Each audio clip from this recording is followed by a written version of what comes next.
Good morning, students. How are you? Welcome to Professional Kumar Sant, my YouTube channel Accounts Boss. This is total video number 74 on my YouTube channel Accounts Boss. Chapter मैं आपको change in profit sharing ratio पढ़ा रहा हूँ, जिसका lecture number 4 आज आपके साथ discuss करूंगा। टॉपिक होगा बच्चे nature and valuation of goodwill, जिसका थियोरेटिकल पार्ट आज आपके साथ डिस्कस करने वाला हूँ। इसके पहले मैंने आपको कुछ कैलकुलेशन सिखाया था कैलकुलेट करने के लिए न्यू प्रॉफिट शेयरिंग रेशियो और सैक्रिफाइसिंग रेशियो वगैरह, और कुछ थ्योरी हमने बताया था change in profit sharing ratio का। जो बच्चे नहीं देखे हैं तो प्लीज पीछे के 3 लेक्चर जरूर देख लें, तब और मजा आएगा इसको समझने में। आइए सबसे पहले हम जानते हैं गुडविल का क्या नेचर है। बच्चे गुडविल एक इंटेंजिबल फिक्स्ड एसेट है। क्या है बच्चे? Intangible fixed asset.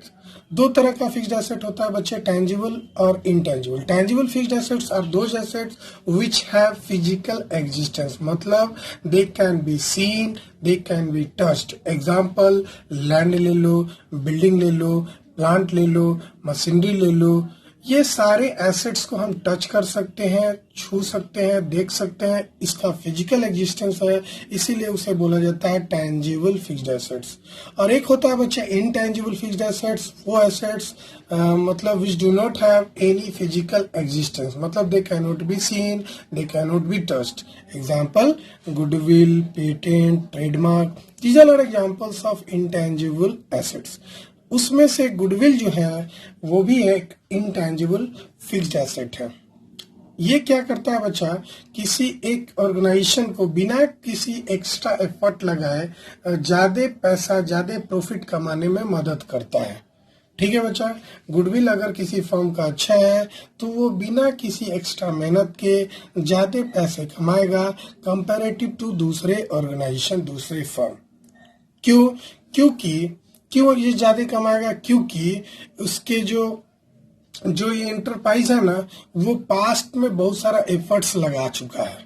उसको जब लगाना था उस समय एफर्ट्स लगा चुका था, अब बैठे बैठे पुराने एफर्ट्स का कमाई वो खाएगा। कैसे एफर्ट्स लगाया था बच्चा? अपने कस्टमर को सेटिस्फाई करके। कैसे सेटिस्फाई किया होगा? तो भाई उसको गुड सर्विस प्रोवाइड करके। अगर किसी कस्टमर को आप अच्छे सर्विस प्रोवाइड करेंगे तो वो कस्टमर आपका बन जाएगा और आपसे जुड़ा रहेगा, उसका कनेक्शन आपके साथ रहेगा, जिसके कारण आप कंपैरेटिवली दूसरे फर्म के मुकाबले ज्यादा पैसे अर्न करेंगे। और ये कैसे बनता है बच्चे? हार्डवर्क के कारण, मालिक के ऑनेस्टी के कारण। आइए जरा देखते हैं गुडविल का मीनिंग क्या करता है। ठीक है बच्चा, goodwill is the present value of N expected future income. मतलब गुडविल क्या है ना, जो हम फ्यूचर में पैसा कमाने वाले हैं उसका एक प्रेजेंट वैल्यू है। ये एक मतलब अगर बिजनेस में मान लेते हैं 2 तरह का दो बिजनेस है बच्चा, ए और बी। दोनों ने कपड़े के बिजनेस खोल रखा है, दोनों ने 10 लाख रुपया इन्वेस्ट किया है। लेकिन जो फर्म ए है, जो बिजनेस इंटरप्राइज ए है, जो ऑर्गेनाइजेशन ए है, कंपैरेटिवली बी से ज्यादा पैसे कमा रहा है। ये 1.5 लाख का प्रॉफिट कमा रहा है और ये 1 ही लाख का प्रॉफिट कमा रहा है। तो ये जो 50,000 का ज्यादा प्रॉफिट कमा रहा है वो only due to its goodwill. मतलब ए अपने गुडविल के कारण बी से ज्यादा पैसा कमा रहा है, क्योंकि दोनों ही ने सेम इन्वेस्टमेंट कर रखा था। तो ये कहता है goodwill is the present value of N expected future income that is in excess of normal return on the investment in tangible asset. जो भी इन्वेस्टमेंट हुआ है तो जो भी नॉर्मल रिटर्न होना चाहिए, मान लो हमने इन्वेस्टमेंट किया 10 लाख और रिटर्न होना चाहिए नॉर्मली 1 लाख। कोई दूसरा ऑर्गेनाइजेशन 1 लाख कमा रहा है, नॉर्मल रिटर्न करने का मतलब जो 10 लाख लगाएंगे अगर किसी बिजनेस में तो नॉर्मल आपको इतना इनकम होगा, और आप उससे ज्यादा एक्सेस कमा रहे हैं, तो ये कारण है गुडविल का। ठीक है ना? या अगर दूसरे शब्दों में बोले इसी बात को, अगर आपके ऑर्गेनाइजेशन को कोई खरीद रहा है तो आपके ऑर्गेनाइजेशन का जो वैल्यू है, बुक वैल्यू है, जो भी आपका टेंजिबल एसेट्स की बुक वैल्यू है, अगर उससे ज्यादा कोई प्राइस पे कर रहा है, इसका मतलब है जो एक्सेस प्राइस पे कर रहा है वो गुडविल ही है। मतलब फिर से समझो, मान लेते हैं 2 ऑर्गेनाइजेशन ए और बी। ए की पूरी एसेट्स और लायबिलिटी को निकालिए तो नेट एसेट्स की वैल्यू है 15 लाख रुपया, और बी उसको खरीदने पहुंचा और वो 20 लाख रुपया पे कर रहा है। तो जो एक्स्ट्रा 5 लाख रुपया पे कर रहा है बी ए को खरीदने में, तो वो गुडविल ही है। बात समझ रहे हैं? तो यहाँ लिखा हुआ है, और for the excess of price paid for a business as a whole over the book value और ओवर द कंप्यूटेड और agreed value of all tangible net assets purchased. मतलब जितने भी नेट एसेट का मतलब होता है total assets minus external liability. मैं इस पर डिस्कस करने वाला हूँ, खैर अभी वर्ड आ गया नेट एसेट इसलिए मैंने बता दिया। तो जो भी आप एक्स्ट्रा पैसा पे करने वाले हैं किसी ऑर्गेनाइजेशन को खरीदते समय, उसके नेट एसेट्स के एग्रीड वैल्यू से आप जितने ज्यादा पेमेंट करने वाले हैं, तो वो कारण होगा गुडविल। वो गुडविल के कारण आप पे कर रहे हैं। ठीक है बच्चे, दूसरे शब्दों में जरा देखते हैं इसका मीनिंग क्या करता है। गुडविल एक गुड नेम है, एक अच्छा नाम है, जो reputation earn by a firm through the hard working and honesty of its owner, जो कि बनता है मतलब गुडविल एक गुड नेम है जो कि बनता है, कैसे बनता है, किसी फर्म के हार्डवर्क और ऑनेस्टी से। अगर कोई फर्म एक अच्छा सर्विस देता है और उसके कस्टमर सेटिस्फाइड होते हैं, तो वो कस्टमर उससे बार बार जुड़े रहते हैं। ठीक है बच्चे, तो गुडविल कुछ नहीं है बच्चा, एक रेपुटेशन है फर्म का, जिसके कारण फर्म हायर प्रॉफिट कमाएगा in comparison to normal profit. Normal profit से जितना ज्यादा कमाएगा वो कारण है गुडविल, गुडविल के कारण ही कमाएगा। ये तो हुई मतलब बुकीज लैंग्वेज। अब थोड़ा जरा समझते हैं। आपसे मैं एक बात पूछने वाला हूं, आप सही सही जवाब दीजिएगा। आपको हम समझाते हैं गुडविल क्या होता है। आपके घर में कौन सा साल्ट इस्तेमाल होता है? मैंने पूछा कौन से साल्ट इस्तेमाल होते हैं। मैक्सिमम जवाब आप लोग का होगा पता है क्या? टाटा साल्ट। अभी आप टाटा साल्ट क्यों खरीदते हैं? भाई बहुत सारे ब्रांड मौजूद हैं मार्केट में, प्राइम है, कॉस्टली भी है, टाटा से महंगा भी है, टाटा से सस्ता भी है, but why you prefer to buy Tata salt in comparison to other salt? Same business का हम ले रहे हैं बात, तो टाटा साल्ट को क्यों खरीदते हैं, दूसरे बिजनेस के साल्ट को क्यों नहीं, दूसरी कंपनी के साल्ट को क्यों नहीं खरीदते? कारण है कि आपका एक मजबूत रिश्ता बना हुआ है टाटा कंपनी के साथ, एक रेपुटेशन बना हुआ है। आपके दादाजी, आपके दादाजी के दादाजी कह सकते हैं, मतलब बहुत पुरानी है टाटा कंपनी, और जिसके कारण आप उससे जुड़े हुए हैं और आप उसके साल्ट को खरीद रहे हैं, और इसके कारण in comparison to other company उसकी साल्ट कंपनी में उसकी कमाई ज्यादा है, साल्ट बनाने में उसकी कमाई ज्यादा है। वो कारण है उसका गुडविल, उसी को बोलते हैं गुडविल।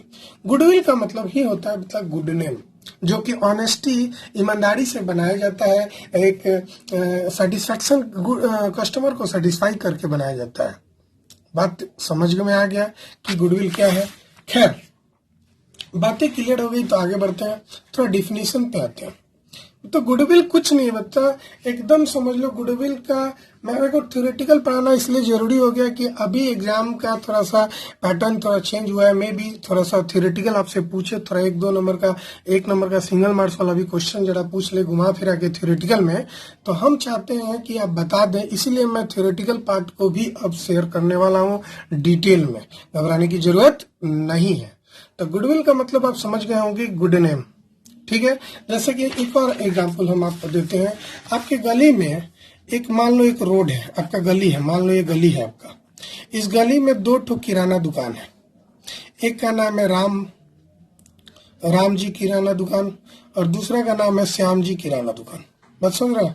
राम जी किराना दुकान और दूसरा का नाम है श्याम जी किराना दुकान। ये राम जी किराना दुकान और श्याम जी किराना दुकान दोनों ही बगल अगल में है, लेकिन राम जी किराना दुकान ज्यादा पैसा कमा रहा है श्याम जी किराने दुकान के कंपैरिजन में, जबकि दोनों का इन्वेस्टमेंट 10 लाख ही है। दोनों का इन्वेस्टमेंट 10 लाख है, लेकिन राम जी किराना दुकान ज्यादा कमा रहा है। वो क्यों कमा रहा है? तो उसके राम जी कभी ना कभी पास्ट में अपना बेस्ट दिए होंगे, अपना बेस्ट एफर्ट लगाए होंगे, आप सेटिस्फाइड कस्टमर बने होंगे, उसका रेपुटेशन अच्छा हुआ होगा, तब जाके आप राम जी से जुड़े हुए हैं और श्याम जी से नहीं जुड़े हुए हैं। इसका मतलब है कि जो नॉर्मल प्रॉफिट, मान लो नॉर्मल प्रॉफिट 10% होना चाहिए था कमाई, नॉर्मल प्रॉफिट 10% होना चाहिए था, यानी 10 लाख का 10% 1 लाख प्रॉफिट होना चाहिए था बिजनेस में, लेकिन श्याम राम जी 1.5 लाख रुपया कमा रहा है। तो ये जो 50,000 एक्स्ट्रा कमा रहा है, it's only due to his goodwill. वो अपने अच्छा नाम के कारण कमा रहा है, अपने रेपुटेशन के कारण कमा रहा है। बातें समझ में आ गई बच्चे? तो हम आगे बढ़ते हैं। अरे थोड़ा डिफिनीशन पे गौर देते हैं। लॉर्ड लिंडले ने क्या कहा है? जब भी किसी राइटर के डिफिनीशन को लिखते हैं तो याद रखिएगा उसको डबल इन्वर्टेड कॉमा में हम लिखते हैं। तो the term goodwill is generally used to denote the benefit arising from connection and reputation. इन्होंने बताया, लॉर्ड लिंडले ने बोला कि जो गुडविल टर्म है वो generally used to denote the benefit arising from connection and reputation. किसी भी बिजनेस से उसमें उसके कस्टमर का जुड़ाव, उसके रेपुटेशन, उसके कारण जो बेनिफिट अराइज होता है उसी को जनरली गुडविल हम लोग बोलते हैं। अकॉर्डिंग टू लॉर्ड मैग्नेथ, According to Lord Macnaghten, याद है? MACNAGHTEN, मैकनेगेथन, क्लियर है ना? अब लॉर्ड मैग्नेथन क्या बोला था कि goodwill is a thing very easy to describe. मतलब गुडविल को डिस्क्राइब करना, उसके बारे में बताना बड़ा आसान है, लेकिन it is very difficult to define. आप भी अब गौर किए होंगे, अगर आपको हम पूछ दें गुडविल के बारे में बताओ, तो आप सभी लोग, यहाँ तक कि एक एवरेज स्टूडेंट से लेके एक अच्छा स्टूडेंट तक, सब लोग गुडविल के बारे में जान रहा है। गुडविल क्या होता है, उसको बोल दो कि रेपुटेशन क्या होता है, नाम क्या होता है, तो वो जरूर बता देगा। लेकिन हम उससे बोल दे कि भाई डिफाइन करो, तो वो बड़ा डिफिकल्टी फेस करेगा। खैर, इन्होंने क्या बोला? It is the benefit and advantage of the good name, reputation and connection. इन्होंने भी घुमा फिरा के सही वही बात बताया कि ये गुडविल जो है, ये गुड नेम, रेपुटेशन और कनेक्शन के कारण जो बेनिफिट अराइज होता है उसी को बोलते हैं goodwill. It is the attractive force, it is attractive force which brings in customer. ये एक अट्रैक्टिव फोर्स है जो हमेशा कस्टमर को अपने पास खींच लेता है। मतलब ये डिस्टिंग्विश करता है ओल्ड स्टेब्लिश बिजनेस से एक नया बिजनेस जो स्टेब्लिश होता है फर्स्ट टाइम, उससे। जैसे कि अभी बता दें, टाटा साल्ट है। टाटा साल्ट आज ही का थोड़ी है बेटा, ये 100-150 साल पुरानी कंपनी है। आज कितना भी अच्छा कंपनी, कितना भी ब्रांडेड कंपनी आ जाए, लेकिन टाटा को पीछे करने में उसको टाइम लग जाएगा, क्योंकि टाटा एक बहुत ही पुरानी कंपनी है। यही बोल रहा है, it is one thing which distinguish an old established business from a new business at its first starts. एक नया बिजनेस जब पहली बार स्टार्ट होता है ना, उसके कंपैरिजन में जो ओल्ड बिजनेस एक्स्ट्रा पैसा कमा रहा है, प्रॉफिट कमा रहा है, वो सिर्फ गुडविल के कारण ही हो रहा है। आइए थोड़ा विशेषता के बारे में जानते हैं, इसके फीचर्स के बारे में जानते हैं, उसके कैरेक्टरिस्टिक्स के बारे में जानते हैं। कि सबसे पहले तो गुडविल एक इंटेंजिबल एसेट है। इंटेंजिबल एसेट्स अभी बताया था, जिसको हम टच नहीं कर सकते हैं, छू नहीं सकते हैं, जिसको हम देख नहीं सकते हैं, हम उसको बोलते हैं इंटेंजिबल एसेट। क्लियर है बच्चा? It is a valuable asset. Goodwill एक बहुत ही वैल्यूएबल एसेट है, बहुत ही कॉस्टली एसेट है। ये it is helpful in earning access profit. जाहिर सी बात है, अगर आपके पास गुडविल है, आपका मार्केट में नाम है, तो आप कंपैरेटिवली अदर आदमी से, अदर बिजनेसमैन से, अदर ऑर्गेनाइजेशन से, अदर फर्म से ज्यादा पैसे कमाइएगा। एक कारण है goodwill. Its value is liable to constant fluctuation. एक बात और बता दें, ये जो गुडविल है ना, इसकी वैल्यू डेप्रिशिएट नहीं करती है, लेकिन फ्लक्चुएट करती है। ठीक है ना? एक साइलेंट एसेट है।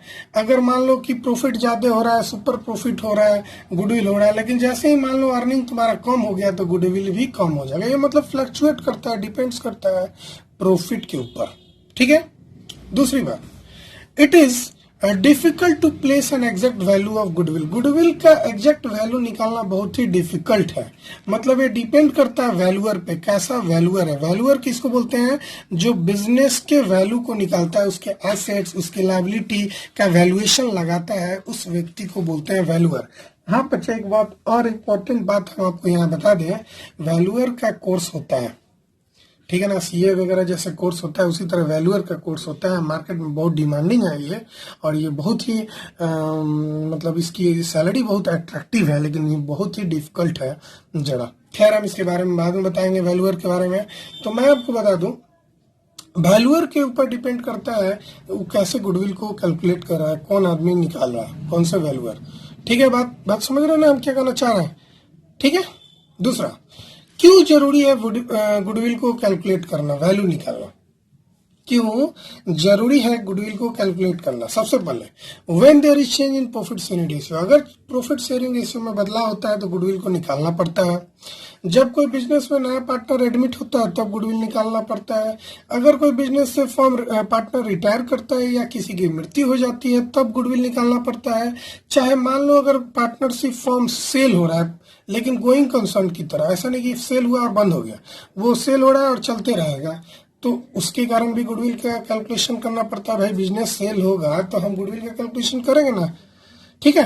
अगर दो फर्म आपस में मिल रहा है, अमलगमेट कर रहा है, जुड़ रहा है, अमलगमेशन हमने वर्ड पढ़ा चुका है, तो वैसी स्थिति में भी गुडविल की कैलकुलेशन करना जरूरी होता है। और एक और लास्ट बात कि जब भी आप पार्टनरशिप फर्म को कन्वर्ट कीजिएगा कंपनी में, ऐसा होता है बच्चा, इसका कैलकुलेशन हमको अभी नहीं पढ़ना है, हायर लेवल में पढ़ना है। जब कभी पार्टनरशिप फर्म को हम अगर कंपनी में बदल रहे हैं उस वक्त भी गुडविल की कैलकुलेशन करना जरूरी होता है। और ये थियोरेटिकल एकदम इम्पोर्टेंट है, वीवीआई टॉपिक है, ये सब आपको एकदम अपने दिमाग में रखना है। इस पे ज्यादा एफर्ट नहीं देना, याद करने में एक बार में चुटकी में समझ जाइएगा। और ये सब बड़ा इम्पोर्टेंट टॉपिक है, आपसे एग्जाम में क्वेश्चन आना ही आना है, घुमा फिरा के। कुछ कम ही मार्क्स का आएगा लेकिन 100% आएगा। आइए एक बहुत ही इंपॉर्टेंट नेक्स्ट टॉपिक पढ़ते हैं, factor affecting the value of goodwill. Factor affecting the value of goodwill, goodwill के वैल्यू को कौन सा फैक्टर अफेक्ट करता है? मतलब घुमा फिरा को बोलो तो ओरिजिन ऑफ गुडविल, मतलब कैसे गुडविल का ओरिजिन होता है, कैसे गुडविल तैयार होता है, ये हम कहना चाह रहे हैं। इफिशिएंट मैनेजमेंट, अगर आपके मैनेजमेंट में एक्सपीरियंस्ड एंड कैपेबल और कॉम्पिटेंट ये मैनेजर है तो आपके जो फर्म है वो हायर प्रॉफिट कमाएगा दूसरे फर्म के मुकाबले, इसीलिए इस तरह से उसका वैल्यू बढ़ जाएगा। ठीक है ना, बात समझ रहे हैं? गुडविल का वैल्यू बढ़ जाएगा। अरे भाई आपका मैनेजमेंट इफिशिएंट है तो कंपैरेटिवली दूसरे फर्म के मुकाबले आप ज्यादा पैसा कमाएंगे, तो इसके कारण गुडविल बढ़ जाएगा। दूसरा फैक्टर है फेवरेबल लोकेशन। अगर आपका लोकेशन अच्छा है, मतलब आपका बिजनेस एक अच्छे जगह पे है जहां कस्टमर आसानी से आ जा सकते हैं, अब कस्टमर को ढूंढना नहीं पड़े, आपका दुकान एकदम बीच चौराहे पे हो जहां भीड़ हो, मतलब एक अच्छे जगह पे हो, लोकेशन पे हो, तो आप जाहिर सी बात है आपका गुडविल बनेगा, लोग आपको जानेंगे ज्यादा से ज्यादा, और ज्यादा लोग जानेंगे तो ज्यादा पैसे कमाएंगे, तो यहाँ गुडविल तैयार हो गया। फेवरेबल कॉन्ट्रैक्ट्स, मान लेते हैं आपने ऐसा लॉन्ग टर्म कॉन्ट्रैक्ट कर रखा है किसी गवर्नमेंट से कि आप वहां सेल और परचेस मतलब एक फेवरेबल प्राइस पे कर सकते हैं, उस पर कोई रोक टोक नहीं है, इसके कारण भी आप अच्छा प्रॉफिट कमा लेंगे, तो इससे गुडविल बढ़ जाएगा फर्म का।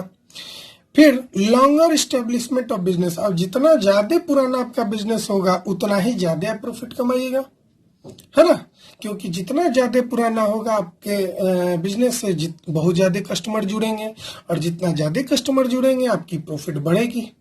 ठीक है। एडवांटेजेस ऑफ पेटेंट्स, आपने कुछ पेटेंट करा रखा है, जैसे मान लो सीएफएल बॉल बनाने का पेटेंट करा रखा है और ये पेटेंट सिर्फ आप ही के पास है, तो जब भी मार्केट में सीएफएल बिकेगा आप ही बिकेगा, मोनोपोली हो जाएगा। वैसी स्थिति में कंपैरेटिवली जिसके पास पेटेंट नहीं है सीएफएल बनाने का वो तो बेच नहीं सकता है, तो जाहिर सी बात है आप पैसा कमाइएगा तो आपका गुडविल बन जाएगा। क्वालिटी, अगर मान लेते हैं आप अच्छे प्रोडक्ट्स बनाते हैं, अच्छी क्वालिटी के प्रोडक्ट्स बनाते हैं जो आसानी से मार्केट में बिक जाता है, कोई परेशानी नहीं होता है, इसके कारण भी आपका गुडविल बढ़ जाएगा, क्योंकि आपका फर्म गुड रेपुटेशन अर्न करेगा, अच्छी क्वालिटी बनाइएगा तो। और बहुत सारे ऐसे फैक्टर हैं जैसे मार्केट का situation, man power, capital investment, जितना ज्यादा कैपिटल होगा उतना बड़ा बिजनेस होगा, उतना महंगे तरीके से उसको सजा दीजिएगा तो जाहिर सी बात है कस्टमर को अट्रैक्ट करेगा। और बहुत सारे, अगर आपके बिजनेस में ज्यादा रिस्क है, ज्यादा रिस्की बिजनेस आप कर रहे हैं तो आपका गुडविल कम होगा, ये नेचर ऑफ बिजनेस पे भी डिपेंड करता है। बहुत सारे अदर फैक्टर भी है, कि आपका कस्टमर के साथ रिलेशन क्या है, आप झगड़ा तो नहीं करते हैं, अपने लेबर के साथ झगड़ा तो नहीं करते हैं। बहुत सारे ऐसे फैक्टर है जिसके कारण गुडविल का क्रिएशन होता है। आगे बढ़ते बच्चे, क्लासिफिकेशन ऑफ गुडविल। गुडविल को आप दो पार्ट्स में डिवाइड कर सकते हैं। दो टाइप्स का गुडविल होता है। एक होता है बच्चे परचेज गुडविल और दूसरा होता है self generated goodwill. Purchase goodwill उस गुडविल को बोलते हैं बेटा which is acquired by making a payment. जिस बिजनेस मतलब जिस गुडविल को हम पैसे के दम पे खरीदते हैं ना, उसको बोलते हैं परचेज गुडविल। मान लो आप टाटा कंपनी को खरीदना है, तो टाटा कंपनी के साथ टाटा ब्रांड आ गया ना आपके साथ, तो जैसे ही टाटा ब्रांड आपके आगे लग गया तो आपका बिजनेस तो चल गया बिना कुछ मेहनत का। इस तरह के गुडविल को बोलते हैं परचेज्ड गुडविल। मतलब कोई बना जमाया बिजनेस को आप खरीद ले रहे हैं तो साथ में उसका गुडविल भी खरीद ले रहे हैं, तो उसको बोलते हैं, इस तरह के गुडविल को बोलते हैं purchase goodwill. When a business is purchased, जब purchase consideration is more than net asset, यही समझा रहे थे बच्चे, फिर से आज समझाएंगे। अगर परचेज कंसिडरेशन ज्यादा हो नेट एसेट से, नेट एसेट मतलब एसेट्स माइनस एक्सटर्नल लायबिलिटी, तो उसको बोलते हैं परचेज कंसिडरेशन। जरा देखो फॉर्मूला पे, the difference amount is the value of purchase goodwill. मतलब परचेज गुडविल का मतलब होता है purchase consideration minus net asset. Purchase goodwill का मतलब क्या होता है बच्चा? Purchase consideration minus net asset. Purchase consideration का मतलब होता है, कंसिडरेशन मतलब होता है बच्चे प्रतिफल। मान लो कुछ आप खरीद रहे हैं तो उसके बदले कुछ पेमेंट करेंगे ना।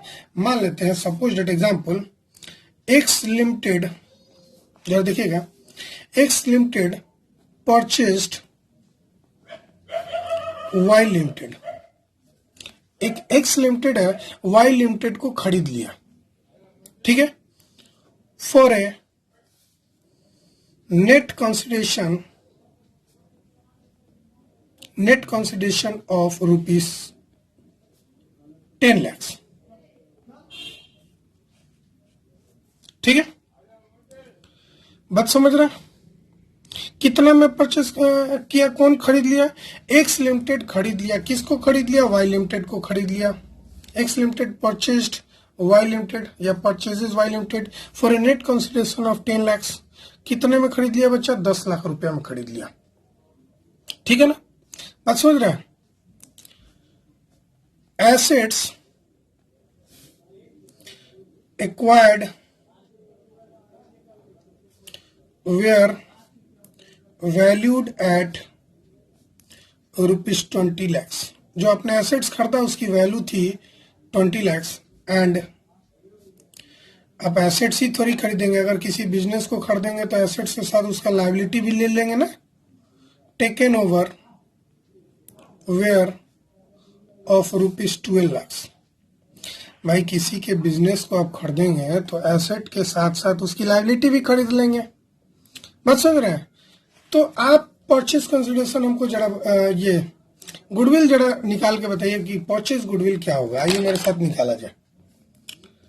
परचेज गुडविल इक्वल टू, अभी अभी फॉर्मूला बताया था हम, purchase goodwill equal to purchase consideration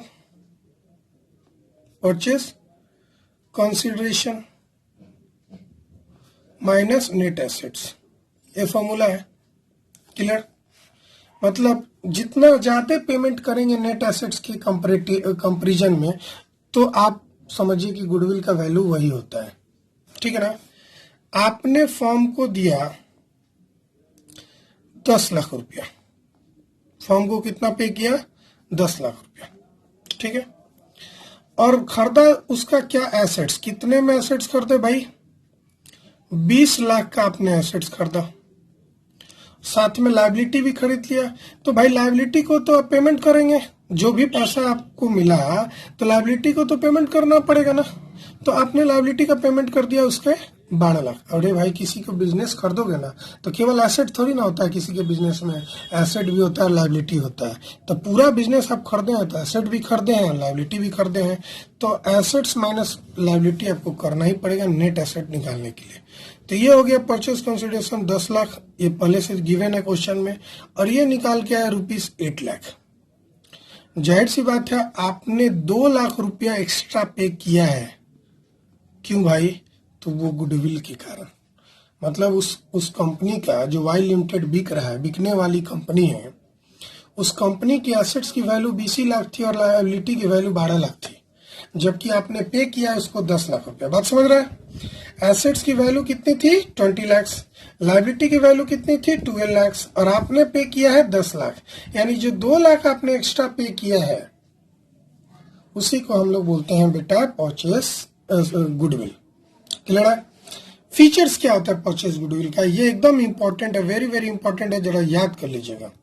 सबसे पहले कि it is arises on purchase of A business. अगर किसी बिजनेस को खरीदेंगे तभी परचेज गुडविल का क्रिएशन होगा, नहीं तो नहीं।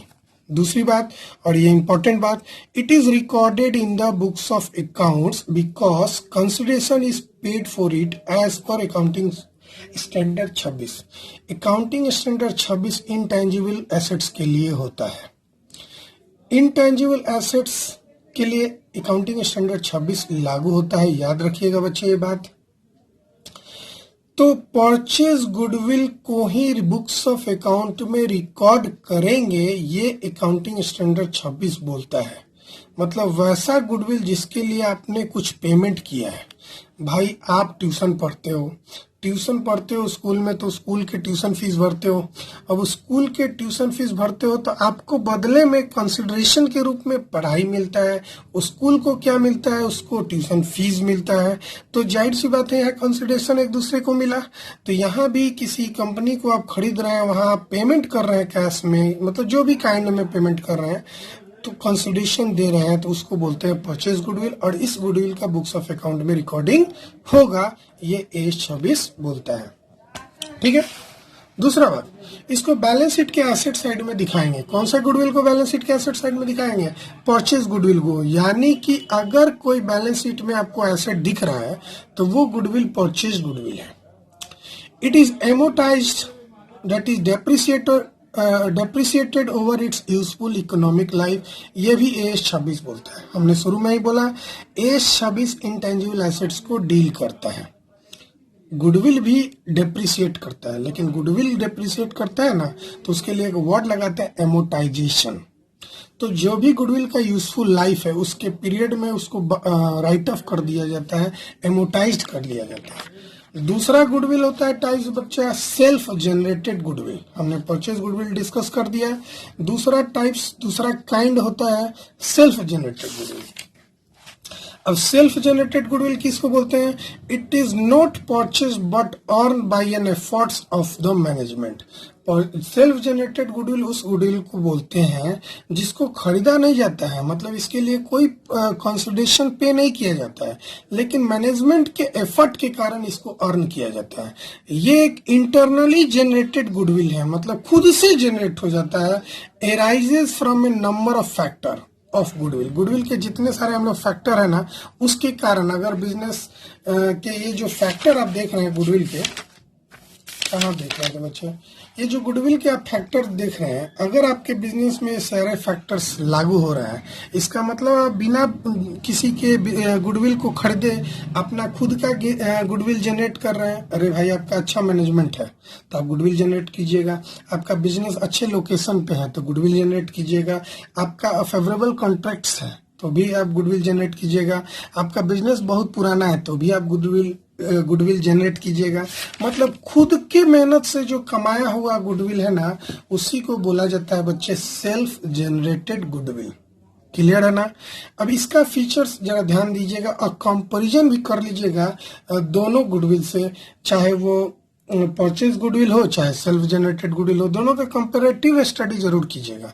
सबसे पहले इट इज जनरेटेड इंटरनली, इसको खुद से जनरेट किया जाता है। कुछ साल लगता है इसको जनरेट करने में, 1-2 साल में नहीं होता है, कुछ साले बीतेंगे, आपका बिजनेस पुराना होगा तब जाके आप इसको बना पाइएगा। Its valuation depends on the subjective judgement of the valuer. Valuer इसको तो निकाल नहीं सकता है क्योंकि यहाँ प्राइस तो है नहीं, पैसा है नहीं। अरे भाई सब्जेक्टिव जजमेंट क्या होता है, जरा ध्यान से सुनिए। अगर आपको मालूम है कि इसकी प्राइस ये है तो आप तो ऐसे ही बता दोगे इसकी वैल्यू इतनी है। अब जिस किसी का वैल्यू प्राइस कभी खरीदा नहीं गया है, कुछ मालूम नहीं है, और उस चीज का आपको वैल्यूएशन निकालना है, तो ये तो सब्जेक्टिव है ना, कुछ उसके थ्योरी वगैरह पढ़ के ही आप निकाल लीजिएगा। कोई ठोस कैलकुलेशन तो हो नहीं सकता है। बात समझ रहे हैं? तो जो भी वैल्यूअर है उसके जजमेंट पे डिपेंड करता है इस तरह के गुडविल को कैलकुलेट करना। और एज 26 प्रिस्क्राइब करता है कि सेल्फ जनरेटेड गुडविल को बिजनेस के बुक्स ऑफ अकाउंट में हम नहीं दिखाएंगे, यानी कि self generated goodwill asset side of balance sheet में नहीं दिखेगा, मतलब उसको बुक्स ऑफ अकाउंट में कहीं दिखाएंगे नहीं। तो कंपैरेटिव दो चीज आप समझ गए, एक परचेज गुडविल और एक सेल्फ जनरेटेड गुडविल। यानी सेल्फ जनरेटेड गुडविल का रिकॉर्डिंग बुक्स ऑफ अकाउंट में नहीं होगा, परचेज गुडविल का रिकॉर्डिंग बुक्स ऑफ अकाउंट में होगा। क्यों होगा? रीजन आपसे अगर कोई क्वेश्चन में पूछे तो लिख दीजिएगा कि परचेज गुडविल का बुक्स ऑफ अकाउंट में रिकॉर्डिंग इसलिए होगा क्योंकि यहाँ पे कुछ कंसिडरेशन दिया जा रहा है, कुछ कंसिडरेशन दिया जा रहा है। भाई मान लेते हैं आपके पास 4 बिस्किट है, उस 4 बिस्किट की वैल्यू, 4 गाय है, मान लो 4 काऊ है, तो 4 काऊ की वैल्यू आपको आज के रेट में पता है, कंपैरेटिव कर सकते हैं, कंसिडरेशन निकाल सकते हैं। और जिस चीज का कंसिडरेशन ही निकाल नहीं सकते तो उसका रिकॉर्डिंग कैसे होगा? तो एज 26 एकदम प्रिस्क्राइब कर दिया है, एकदम क्लियर कर दिया है कि self generated goodwill is not recognised as an asset, मतलब not accounted in the books of account. मतलब एकदम क्लियर बोल दिया है कि सेल्फ जनरेटेड गुडविल को बुक्स ऑफ अकाउंट में नहीं दिखाना है, सिर्फ परचेज गुडविल को बुक्स ऑफ अकाउंट में दिखाना है। ठीक है बच्चे, तो आज के लिए आपके लिए इतना ही है। नेक्स्ट डे से हम लोग method of valuation of goodwill पढ़ेंगे और कुछ प्रैक्टिकल बातें करेंगे। थ्योरेटिकल बात तो बस इतना ही है। आप प्लीज मेरे लेक्चर को दोबारा सुनिए या नोट्स बनाइए और खुद से पढ़िए और एकदम क्लियर कंसेप्ट बैठा लीजिए कि गुडविल आखिर होता क्या है, गुडविल व्हाट इज गुडविल, और इसमें कितने टाइप्स होते हैं और क्या क्या बातें आती है। कुछ रूल्स होते हैं, रूल्स में तो यही है कि सिर्फ परचेज गुडविल का रिकॉर्डिंग होगा, सेल्फ जनरेटेड गुडविल का रिकॉर्डिंग नहीं होगा। और दूसरा एक फॉर्मूला मैंने बताया कि परचेज गुडविल का फॉर्मूला क्या होता है, नेट एसेट्स की फॉर्मूला क्या होता है, परचेज कंसिडरेशन का फॉर्मूला क्या होता है।